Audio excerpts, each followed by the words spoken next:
Sebanyak 525 sopir rental yang tergabung dalam bidang transportasi lintas Papua, demo menuntut kejelasan pembayaran jasanya selama PON Papua.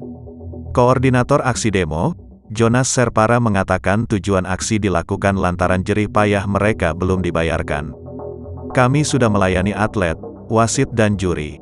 Pokoknya menyukseskan PON tapi kami dijanji selama 2 minggu dan belum terpenuhi, kata Jonas kepada awak media di Bilangan Entrop, Distrik Jayapura Selatan, Kota Jayapura, Kamis, tanggal 28 Oktober tahun 2021.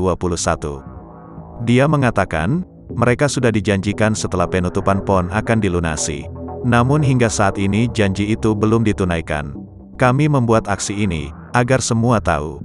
PON sukses tapi ternyata dibawa-bawa tidak sukses, tambah dia.